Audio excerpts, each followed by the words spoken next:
is incredible, since time has now slowed to the point where it has been in actual, we're now like dogs, right?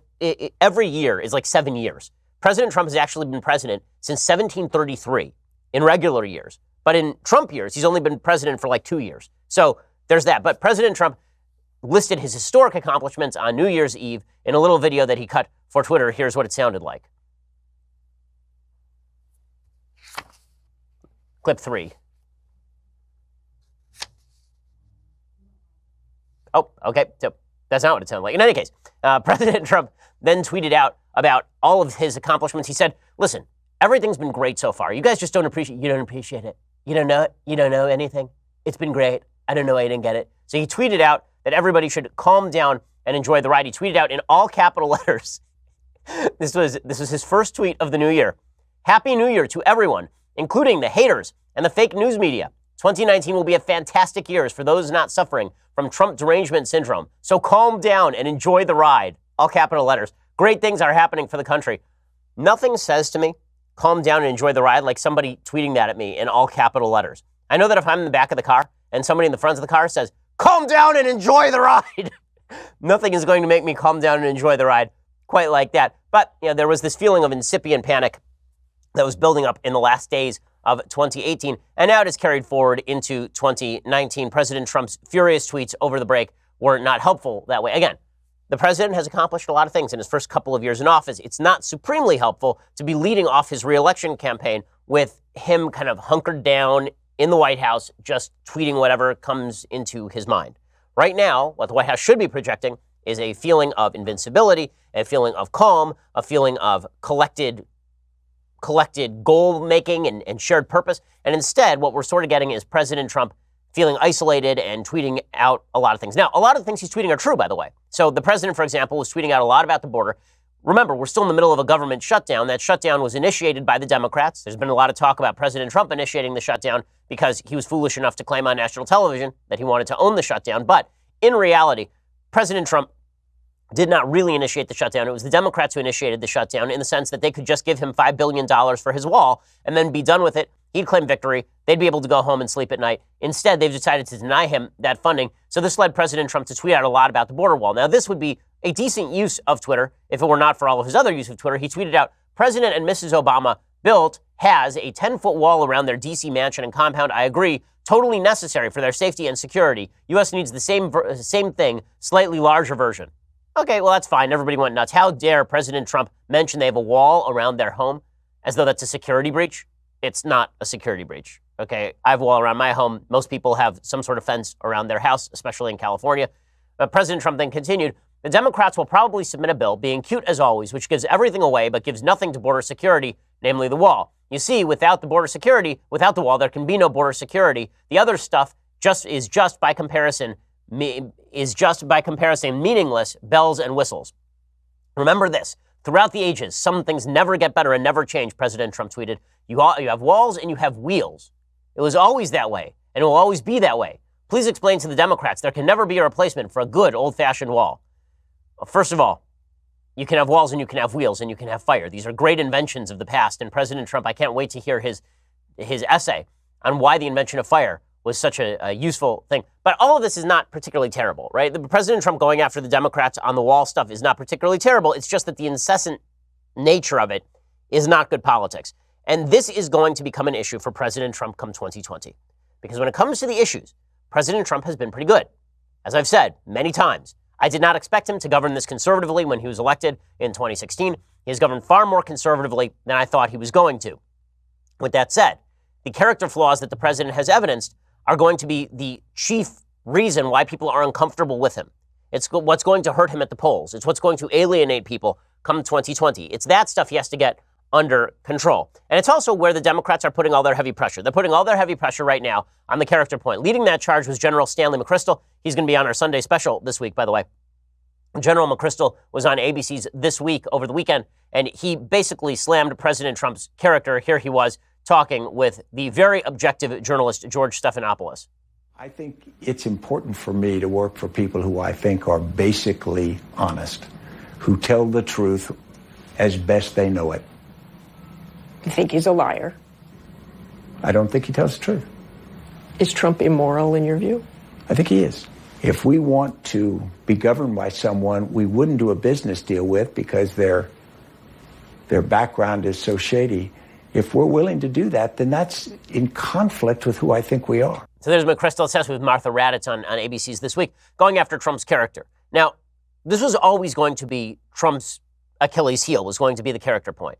It has been for a very long time. Right? President Trump has never been a guy of supreme moral fiber, shall we say. And this was one of his selling points in 2016 was, you don't have to worry about me pulling my punches. I'm not going to pull my punches. I've never pulled my punches. I'm not that kind of guy. Well, he didn't pull his punches against General McChrystal either. He then tweeted out in response, and this is where, again, a little bit of wherewithal from the president would be a lot more useful than what he is doing here, because he says something pretty immoral here. He says, General McChrystal got fired like a dog by Obama. And he puts general in quotation marks and scare quotes. First of all, General McChrystal is an actual general who served 34 years in the military under some very trying circumstances. And he was fired by Obama because he was very critical of Obama's strategy in Afghanistan, because he said Obama wasn't being hawkish enough in Afghanistan. So it's not like he got fired for a bad reason. But President Trump goes off on him. He says, General McChrystal got fired like a dog by Obama. Last assignment, a total bust for a big, dumb mouth. Hillary lover. Okay, which is weird. Hillary hasn't had a lover in decades. But in any case, President Trump tweeting out about how General McChrystal isn't an actual general, obviously not a great look for the President of the United States, saying that he was fired like a dog. Again, as I've said before on the show, President Trump loves saying that people were fired like a dog. I don't know where he grew up, where dogs were fired. I've never actually seen a dog fired. It'd be weird, right? You're doing a terrible job, dog. You're fired. But in any case, President Trump says that General McChrystal was fired like a dog. Again, the point that I'm making here is a broader one, which is that if President Trump wishes to win re-election, he is going to have to convince the American people that he is actually fit for the job as a character. It's not just that he's superior to the Democrat, but now we've actually seen him in the presidency. He said before he was elected, he could be Lincoln-esque, he could be like Washington, might not be the way that he's used to working, but he could kind of grow into the office. And every day he proves on a character level that he's not actually doing that. Now, does that mean that President Trump can't win re-election? No, of course not. Democrats could win somebody radical. They could run somebody crazy. The economy could continue to be good. Circumstances could continue to benefit President Trump. Lots of things could happen. Would it be easier for President Trump if he could somehow change his character? Yes. Is that going to happen? No, it's not going to happen. And that raises a question for Republicans. And that question was really raised by Mitt Romney over the weekend. So Romney is the new incoming senator from Utah. And let's face a fact about Mitt Romney. It was Mitt Romney's defeat in 2012 that I think broke the country. Because Mitt Romney was maybe the most decent guy to run for president of the United States in my lifetime. He was as clean as the driven snow in his personal life. He was a guy who was moderate in his politics, so moderate that he had been governor of Massachusetts and well beloved by a lot of members of the left who had given him strange new respect up to the point when he won the Republican nomination. They proceeded to destroy him, slander him, call him a bad human being, and then he lost to Barack Obama in Obama's re-elect effort in 2012. And that led Republicans to believe, listen, if they're going to drag somebody like Mitt Romney through the mud, if Romney's good character and $5 would have bought him a cup of coffee in the 2012 election, then why do we need a guy of character in 2016 at all? Let's just get the nastiest guy who can throw the most punches, and let's nominate that guy. Well, now Mitt Romney is back, and he is criticizing President Trump on a character level. And I'll explain why what he's doing here is tactically inept. Why it's tactically inept. Why you can criticize President Trump's character when President Trump says things that are character-free, like putting scare quotes around general when dealing with Stanley McChrystal.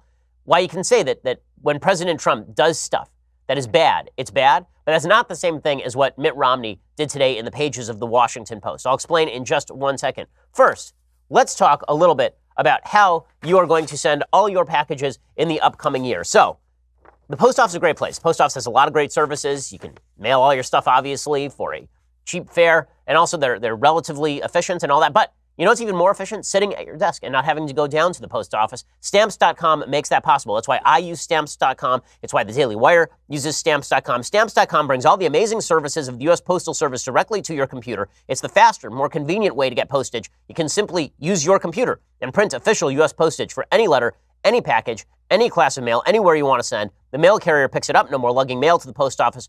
No more hassles. Stamps.com not only saves you time, it saves you money as well. With Stamps.com, you get discounted postage rates that you can't get at the post office. Not to mention, it's a fraction of the cost of those expensive postage meters. Go check out stamps.com right now. Again, it's going to save you a lot of time, which means saving you a lot of money. It does for us here at the Daily Wire.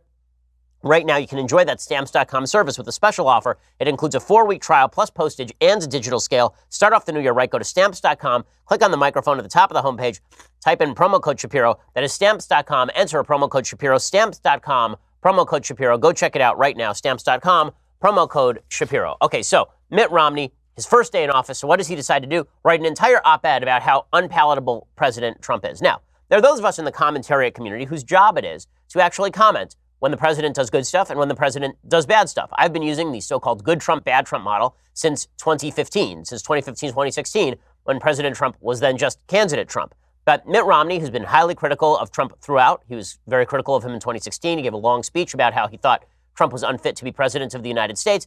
And then Trump thought about him for Secretary of State, picked Rex Tillerson instead, sort of humiliated him publicly. And then Romney ran for Senate in Utah and took President Trump's endorsement. And now Romney is turning back around on Trump and smacking him directly in the grill.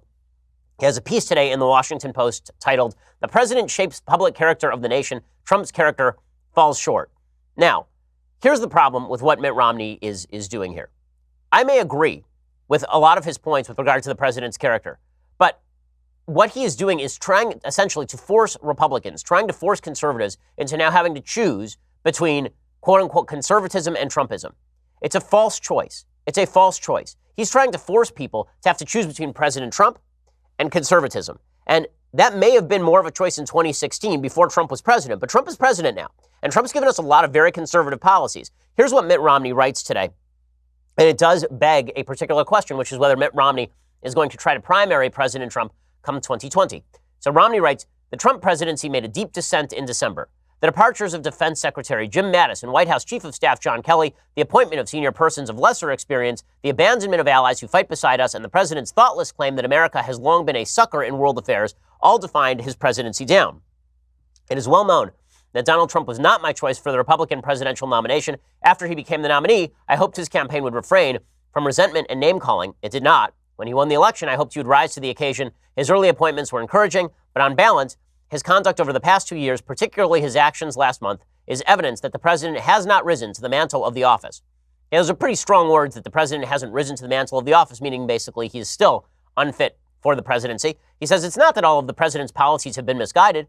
He was right to align U.S. corporate taxes with those of global competitors, to strip out excessive regulations, to crack down on China's unfair trade practices, to reform criminal justice, to appoint conservative judges. These are policies mainstream Republicans have promoted for years. But policies and appointments are only part of a presidency. Well, I'll continue by explaining more about Mitt Romney's perspective here in just a second and why he's doing it in the pages of the Washington Post and what this means for the sort of choice that is going to be set up falsely by Romney and by the press in 2020 for Republicans. I'll explain that in just a second.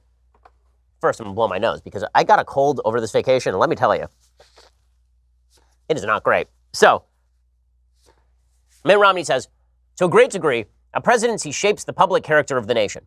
A president should unite us and inspire us to follow our better angels. A president should demonstrate the essential qualities of honesty and integrity and elevate the national discourse with comedy and mutual respect. As a nation, we have been blessed with presidents who have called on the greatness of the American spirit. With the nation so divided, resentful, and angry, presidential leadership in qualities of character is indispensable, and it is in this province where the incumbent's shortfall has been most glaring." Then he talks about how in 2016, 84% of people in Germany, Britain, France, Canada, and Sweden believed the American president would do the right thing in world affairs. 1 year later, that number had fallen to 16%. I don't know why he's citing that poll. Obama was terrible for foreign affairs, and who cares what the Germans have to say about American foreign policy? But Romney continues. He talks about America abdicating leadership, and then he talks about repairing our fiscal foundation. Basically, this piece reads like Mitt Romney is interested in running for president again in 2020. That's what it reads like. He concludes his piece by saying, "I remain optimistic about our future. In an innovation age, Americans excel. More importantly, noble instincts live in the hearts of Americans. The people of this great land will eschew the politics of anger and fear if they are summoned to their responsibility by leaders in homes, in churches, in schools, in businesses, in government, who raise our sights and respect the dignity of every child of God, the ideal that is the essence of America." So first of all, I want to argue with Romney's general perception of the presidency. I don't think that the president really raises the level of the American people as a general rule. I think the American people may raise the level of the president, but the president is a guy hired to do a particular job. If you get your moral guidance from the president of the United States, I would suggest that you're looking to the wrong places. If you get your moral guidance from your teachers, from your parents, from your family, from your pastor, from your priest or rabbi. That seems to make a lot more sense to me than getting your moral guidance from Barack Obama, Donald J. Trump, George W. Bush, or anybody else in what is a public governmental office. But in any case, what Romney's doing here is really counterproductive. Now, again, this is coming from someone who's been quite critical of President Trump's character, but not in the pages of the Washington Post since President Trump became president.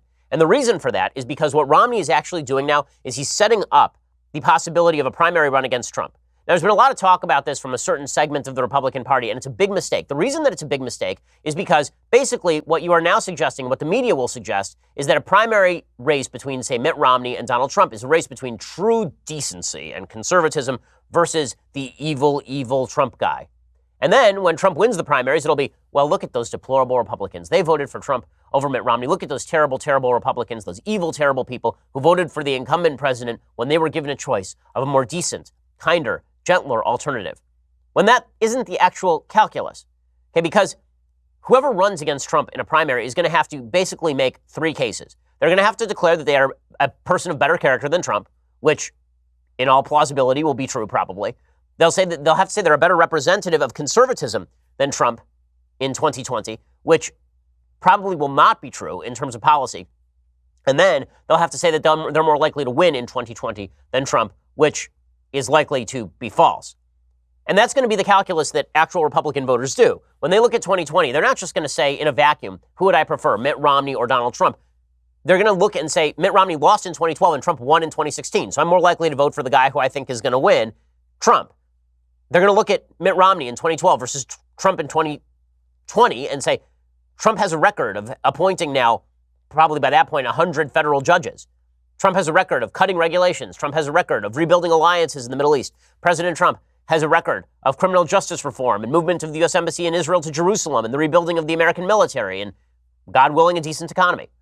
And they're going to look at all those factors and they're going to say, I'll pick Trump over Romney. But what Romney will have set up, and have done so in the pages of the Washington Post, is this false narrative that choosing Trump over a Romney or a John Kasich or somebody else in the Republican Party is just Republicans doubling down on Trump's lack of character, which is really not what's going on here. And most people accepted in the middle of 2015, 2016, what Trump was as a human being. Most people certainly since then know what he is as a human being. I don't think there are a lot of Republicans sitting around thinking that this guy is somebody you'd recommend to be your pastor, somebody that you'd recommend to babysit your kids when you go out for dinner at night. But they look at his record, they look at the fact that he beat Hillary Clinton, and they'd be likely to vote for him in a primary. But what Romney is doing here is he is setting up a narrative that the left will use to club Republicans into submission, which is that if you vote for Trump in 2020, then this is because you're a bad person. It reinforces the deplorables theme that Democrats used to their great advantage in 2016 and hope to use particularly to advantage with younger people in upcoming elections. That's bad news. And so what Romney is doing here is strategically inept, unless he believes that Trump is going to leave office in disgrace, in which case he's basically positioning to be the heir apparent and to pick up the mantle, saying, well, I stood athwart Trump all these years, and now you should hand it over to me. By the way, the chances of that happening are zero. Republicans are not handing over the party to the guy who lost to Barack Obama in his re-elect effort in 2012. It's not going to happen. The general feeling among Republicans about Romney is that Romney's a perfectly serviceable, nice fellow who lost to Barack Obama and is really milquetoast, and is spending more time ripping Trump these days than he is going after Democrats. That's the general perception among Republicans. Now, that's not to say that there aren't problems with the Republican view of Trump in certain quarters. I think there are problems. For example, today, Jerry Falwell did an interview in the Washington Post that is not great. I'll explain that in just 1 second. But first, let's talk about a present that you should get for somebody this new year, and for yourself, honestly. And is the gift of an awesome timepiece. I'm talking about a watch that is classic and minimalist looking. I'm talking about a watch that I wear pretty much every day. The Movement watch. Okay, MVMT watches are just fantastic. They are not designed to tell you how many calories you've lost or how many steps you've taken. Instead, they're designed to tell you the time and to do so in a classy looking way. It looks like a really expensive watch, and instead, it is a relatively inexpensive watch. This kind of watch is going to cost you $400 or $500 at the department store. Well, if you get it from mvmt.com/Shapiro right now, you can get it for like $100. And these watches are just great. Okay, I'm all about supporting ground-up entrepreneurs who work hard for what they want, which is why I love Movement. They're a true success story, and it makes wearing their products a lot more meaningful. Again, these watches are all about looking good. They start at like $95. You're looking at $400 to $500 for the same quality at a department store. Clean design, minimal, really quality products. Movement has sold almost 2 million watches in over 160 countries. Get 15% off today with free shipping and free returns by going to mvmt.com/Shapiro. I love my Movement Watch. I've got 2 of them. My wife has a Movement Watch. My mom has a Movement Watch. My dad has a Movement Watch. There's a reason I get Movement Watches for everybody, not just because they're a sponsor, but also because they're great. mvmt.com/Shapiro. Go check them out. They're always adding new styles. mvmt.com/Shapiro. Go join the movement. mvmt.com/Shapiro. Go check it out right now. So, speaking of the attempt to paint Republicans as bad characters, Jerry Falwell Jr., who is the head of Liberty University, a great institution. I love the students at Liberty U. I spoke there last year. It's really a fantastic, fantastic place. But Jerry Falwell Jr. is doing a poor job of representing Republicans when it comes to President Trump, particularly, again, playing into the narrative that Republicans don't need. So as I say, going forward to 2020, the narrative that would benefit Republicans is President Trump changes character. Barring that, the narrative that Republicans are going to want to push is, you may not like President Trump's character. I may think that he's a bad character myself, but is he getting the job done? So far, the answer is yes. And so I'm not going to turn over the government to radical leftists simply to show my disdain for President Trump's character, which I have done every day since President Trump basically announced whenever he has done something wrong. I don't have to throw the election to Elizabeth Warren or Kamala Harris in order to demonstrate that I don't like President Trump's tweeting. And that is not a necessity of American government. That seems like a better argument. But unfortunately, there are Republicans like Mitt Romney who want to make this next election a choice between President Trump's character and conservatism, which is not an actual choice. That's not the choice that's happening here. And then there are people like Jerry Falwell Jr. who sort of want to force the same choice. They want to suggest that President Trump is actually a godsend in every possible way. So Jerry Falwell Jr. has this long interview in the Washington Post when he talks about how President Trump is just spectacular. And he was asked about whether Christians were supposed to support nice guys. He said it's a distortion of the teachings of Jesus to say that what he taught us to do personally, to love our neighbors as ourselves, help the poor, can somehow be imputed on a nation. Jesus never told Caesar how to run Rome. He went out of his way to say that's the earthly kingdom. I'm about the heavenly kingdom, and I'm here to teach you how to treat others, how to help others. But when it comes to serving your country, you render unto Caesar that which is Caesar's. Okay, I have a real problem with this basic idea, which is that it's an Augustinian idea, this city of God, city of man distinction, and it's not quite as firm as Jerry Falwell Jr. is making it right here, which is basically that Christians have no say in how the nation is to be governed. That render unto Caesar what is Caesar's means that Christians should have no care about the character of their leaders is a very weird contention. And then he talks about how there's literally nothing that President Trump could do that would endanger his support. That's an amazing statement. Again, people of principle should always say the answer is yes. There's always stuff that Trump could do to endanger my support. Right? He endangers my support every day when he picks up, when he decides to do something unpalatable. Right? You should feel the way about every politician, by the way. Even politicians that you love. Politicians that you love should endanger your support every time they go out every day, because one pretty fundamental element of faith is that you should have faith in God, but not in man.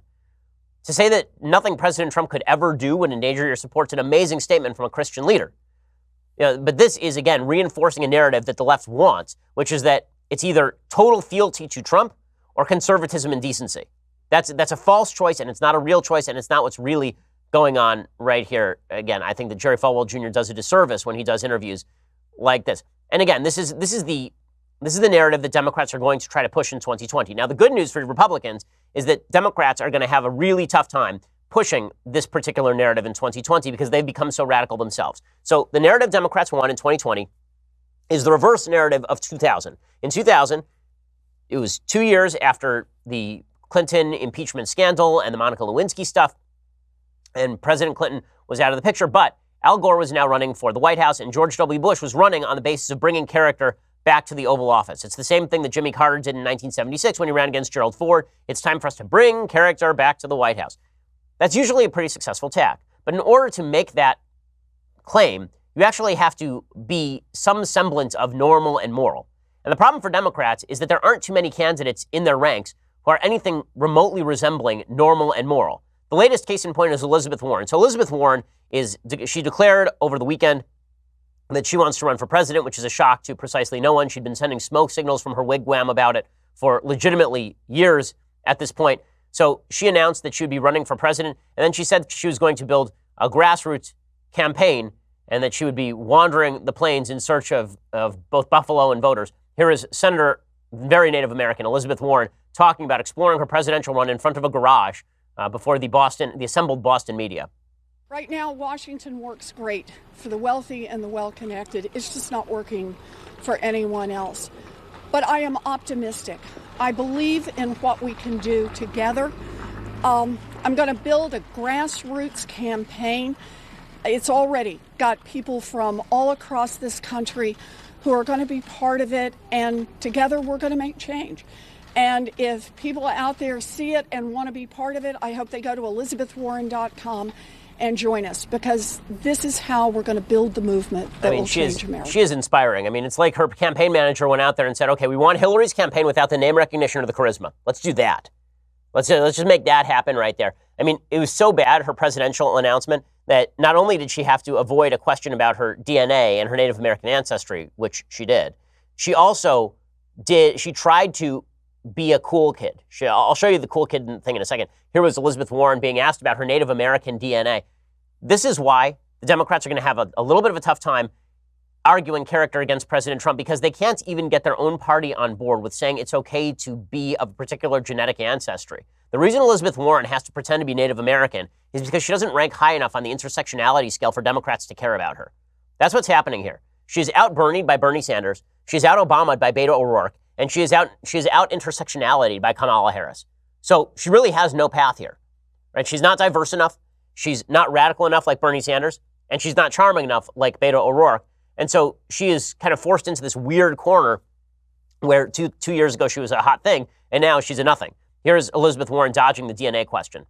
I worry about electability. I worry about a campaign more about Native American ancestry than the middle class. You know, look, I'm in this fight because I understand what's happening to working families.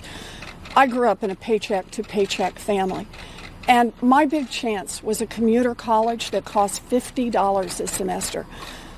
I run for office because I'm grateful down to my toes for the opportunities that were given to me, and I am determined that we will give those same opportunities, not just to some of our kids, but to all of our kids. Yeah, I'm sure she's going to just blow Trump out of the water with that kind of character and charisma, I'm sure.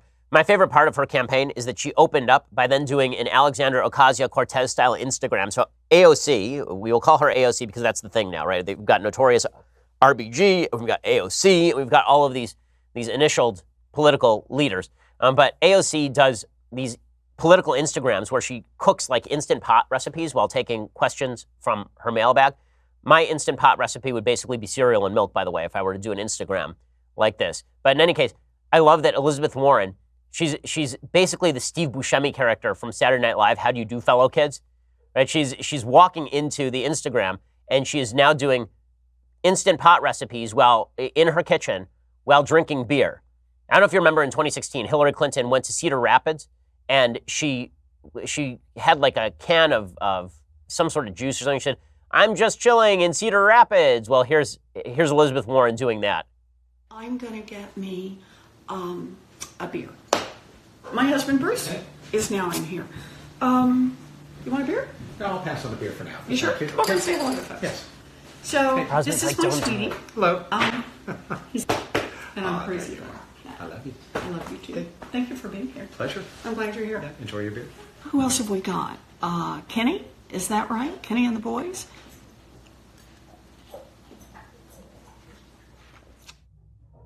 So there's Grandma swigging off the top right there. Yeah, that's going to go over great with the kids. The kids are like, oh man, she's awesome because she drinks beer. She's the best. Wow. Look at Grandma over there taking out her teeth and then swigging on the beer. Yeah, this is going to go great for the Democrats. We'll get to more of the Democrats being unable to play the character card against President Trump in just a second. Again, part of character is also a feeling of authenticity. Nothing is less authentic than that video.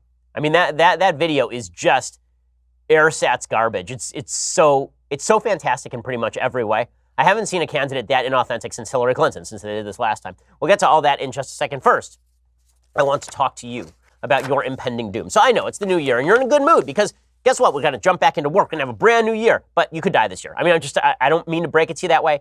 You could plot. I mean, you could just be driving around tomorrow and boom, your year was 2 days old, right? That could have been a thing that happened to you. But in order for you to make sure that your family is not left bereft, if that should happen to you, you really should have some life insurance. Getting life insurance is one of the more intimidating parts of becoming a full-fledged adult, but if you are into adulting, you may want to get life insurance, and you should get life insurance because Policy Genius is around. Policy Genius have created a website that make it easy for you to compare quotes, get advice, get covered without extra fees or commission sales agents. Policy Genius is the easy way to get life insurance in minutes. You can compare quotes from top insurers to find the coverage you need at a price you can afford. From there, you can apply online. The advisors at Policy Genius will handle all the red tape. They'll even negotiate your rate with the insurance company. It's all part of their best price guarantee. And Policy Genius doesn't just make life insurance easy. Whether you're shopping for disability insurance to protect your income, homeowners insurance, or auto insurance, they can help you get covered fast. Like, listen, I'm sick today, and I could plot later today, but I have life insurance because I was responsible. You should also be responsible. You should go get life insurance right now at Policy Genius. In minutes, you can compare quotes and apply. I've checked out Policy Genius. It really is easy and user-friendly. You can do the whole thing on your phone right now. Policy Genius, it's the easy way to compare and buy life insurance. Go check it out right now, policygenius.com, and go check out their life insurance possibilities in minutes. Well, we have a lot more coming up on today's show because we have such a backlog of things to talk about. We have to get to all of them. But first, you have to go over to dailywire.com and subscribe. So for $9.99 a month, you can get the rest of this show live. You get the rest of the Michael Knowles show live. I don't know I'd want that, but sure, you can have it if you want it.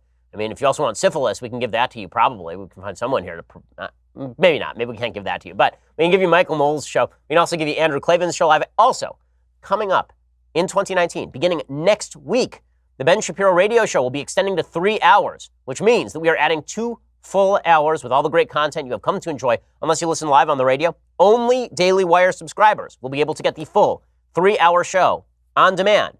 We're also going to be taking some questions during some of the breaks and stuff, so make sure to become a Daily Wire subscriber today. Also, coming up tomorrow, don't miss our next episode of Daily Wire Backstage, where you can watch a bunch of us dudes. Some of them smoke cigars and drink whiskey. I sit there and I sip water and smoke a bubble pipe because I don't approve of all of this machismo.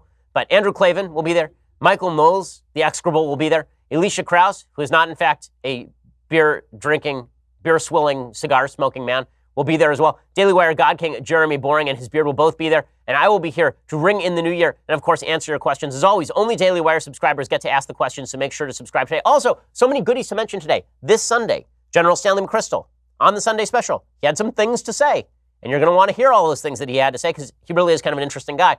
So go check that. Here's what it sounded like. Hi, I'm Stan McChrystal, and join us this week on the Ben Shapiro Show for the Sunday special. We're going to talk about politics, talk about leadership, talk about my new book, Leaders, Myth, and Reality, and all the kinds of things in the world that are on our minds. Okay, so go check that out. So many good things happening this year. And I promise you, I have so many exciting plans for this year. You're going to want to be part of the team. Go to dailywire.com, subscribe. $99 a year. You get all of those things, plus this.